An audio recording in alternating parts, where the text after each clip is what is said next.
We had Greg Palast on the line, BBC reporter, London Guardian reporter, best-selling author. They are being charged with infrastructure protection violation for videotaping FEMA camps and ExxonMobil in New Orleans, outside New Orleans in Louisiana. This is the new America. This is the new freedom. We're going to put cameras on you and have troops aim machine guns at you, but don't videotape us. Tell us what's happening to you. You violated infrastructure. Yes. Well, what happened is that I was filming the wonderful guest lodgings for the victims of Hurricane Katrina. It's 1 year later. We have 73,000 people still living in this kind of Guantanamo on wheels in aluminum mobile homes here, cramped in, away from any work, away from any ability to get to their homes. They're not allowed back in their homes. It's like a prison camp, except that there's no furloughs because their homes are home furloughs because their homes are washed away. And I wanted to show that they were being put right up in the middle of nowhere, up against an Exxon refinery, where they have old people and kids sucking soot there. It's one of the filthiest zones in America. It's known as Cancer Alley for a good reason. That's where they stuck these people now for a year. And apparently, filming that means filming a critical infrastructure asset in violation of, the Patriot Act 19 or whatever they're up to by this point. And so we had a criminal charge placed against myself and my producer, Matt Pasquarella. And by the way, it is not about protecting this critical infrastructure of either the terrorists don't know how to find the ExxonMobil sprawling complex. Not that I want to give Osama any hints, but if you go to gregpalast.com, you will see what I'm not showing you the pictures I took, which hardly show anything except that these poor people are stuck next to a filth generator. But what you can get, you will see on my site, is the Google map, which has highly detailed pictures and the coordinates of the refinery, which you can get off of Google Map. Greg, I mean, why even give any credence to this? Now, this is a wrinkle I want you to add to your story, if you graciously feel like it. Sure. Puffer Belly Toys 3 years ago, remember? St. Helen, Oregon. Was in the Associated Press, an Oregonian. I interviewed her. They called the toy store owner up, tiny toy store, and they said, "You're being investigated for terrorism." For 3 weeks, she freaks out. They say, "You're not allowed to tell anyone, but we're investigating you. If you tell anybody, you'll be arrested for terrorism." Then they show up at her store and they say, "Take the magic cubes off your shelves. They're knockoffs of Rubik's Cubes." She calls the manufacturer, calls everybody, finds out they're totally legal, the patent's up, and she goes ahead and goes public. But they threatened to arrest her, and she said, "But don't you fight terror?" And their quote was, "Infrastructure protection. Anything that violates infrastructure is terrorism." So I've been talking about this for years, and now here it is in your article with you. Yeah, well, look. And a lot of this, by the way, was generated by Exxon, which has never been in love with me after my investigation of the Exxon Valdez and some of the other stories I've written about these guys. And what they really want to do, they want to force, it's all about, remember, I did this, by the way, for the Link TV, the Democracy Now! Network. I usually on BBC TV, and actually ABC TV, believe it or not, New York was using some of this footage. And you know what the networks usually do to avoid problems is that they're happy to give you and Osama copies of cleaned footage, so that you see the refineries, they look really nice and clean, and little birds flying about, and everything is nice. That's what it's all about. It's all about control of the images you see on TV.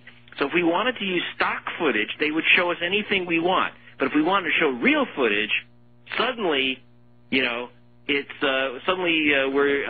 Al-Qaeda's. Well, Greg, this is a free country, okay? They say every dam, every bridge, every plant, everything is infrastructure protection. I've had troops tell me on the streets of New York that I can't videotape them, but there's cameras videotaping all of us that are public that you can dial in and look. It's a joke. It's an excuse for thuggery. So I guess you and your guy are going to prison now. This is a free country. And by the way, you have the members of the camp saying, quote, "It is a prison setup, and we know to get in and out, they get frisked, they get searched, the crime is rampant inside of them." I mean, this is a joke. Because, there's nothing to do. What happens is that, remember, most of the people there, we think of all these poor people from New Orleans without jobs, that actually most of the people in this encampment, just about everyone there, are people who were working people.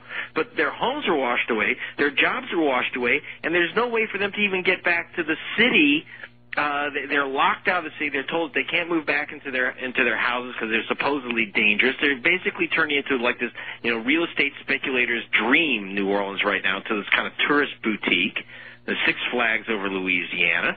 And then, the other part of the story that they didn't like is that we went in and filmed George Bush's contractors who were supposed to have come up with the evacuation plan for New Orleans, which 2 years before the flood. And their plan, these are contractors whose only qualifications for the job, as far as I could tell, were major donations to Republican candidates. Well, Greg Palast, we know. Greg Palast, charged as an infrastructure protection violator now, along with his cameraman. We know what this is about. They've been arresting and putting reporters in jail who weren't part of the plane leak but reported on the leak. Then the leakers don't get in trouble. I mean, this is a precedent they're setting. They may go ahead and just send you off to jail. Well, I just got a note from one lawyer who represented, nuns who were caught protesting outside of the defense plan. They ended up in the can. Nuns. And he said, so Greg, please take this stuff seriously. Don't keep joking about it. Well, I am. It is a joke. There's no way not to laugh at this goofy stuff. I will say that there's been tremendous public reaction the last 2 days that have put heat on Exxon.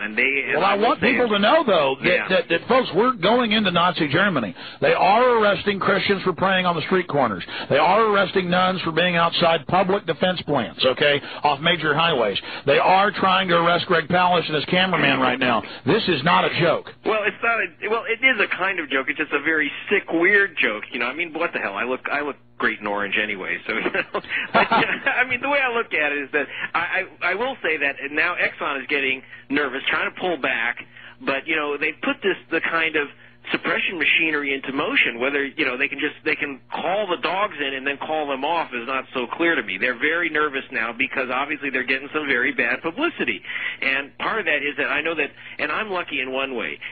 Other reporters, if they got complaints to their networks, I mean, they would be fried, they'd be fired, they'd be doomed. At least I have some ability and some freedom myself so that the networks aren't nervous. Now, I have to tell you that I didn't tell ABC Network that we were being charged, because they would have pulled that film in 2 seconds, man. Just wham. That's clearly the whole point of this, but this shows us, Bin Laden attacked us, we're told, because he hates our freedom, but Bush and his cronies are moving to take our freedoms. Yeah, look, it's the great con. It's all about info control. I mean, it is information control. Again, if I give the story that they want, if I do the shots that they want, the way they want, and the words that they want, they will give me a tour of the plant. But how are they going to arrest you for being outside of a chemical plant videotaping it? I mean, give me a break. Yeah, well, like I say, you can get these pictures on the government's own website, on Exxon's own website. No, I know, but I mean, it doesn't matter. Hell, they'll put you in prison for 10 years, and all these neocons will go on radio and call you Al-Qaeda. Yeah, well, I mean, this is exactly the problem. What it does is it puts a chill through other reporters. How many years are you facing? I don't take it. I got to tell you, Alex, I think that they are going to back down at this point. I know, but under these charges, how long will you spend? You know what? No one's giving me information. All they told me is a criminal charge, and it's like, well, you've dealt, about Homeland Security. They are not exactly forthcoming. It's not. Were you aware of puffer belly toys? I think you ought to put that in your article just to point out how ridiculous it is. I know it's like mad. So what I'm doing is I don't have enough information, but I think we're going to get this cleared out just because there has been heat, and they don't like the fact that Greg, I think. So are they coming to your home to arrest you, or are you hiding out somewhere? Well, here's the funny part. It took them 2 weeks to find us. These are guys supposed to be looking for Osama. That's number one. And second, I was really worried because we just had to fly into New York before the September 11th commemorative, and I'm thinking, God, they're not going to we have a criminal charge, Homeland Security, they're not going to let us on the plane. And Matt was very nervous about this, and then we got on the plane, and then we got even more nervous because they let us on the plane. What kind of operation is this? These are the guys who are supposed to protect us. So, while they're running around worrying about my footage, there really are dangers out there. So will there be an update on your site with a story soon? Yep, I've got some. In fact, you can see the dangerous film. I put it up at www.gregpalast.com.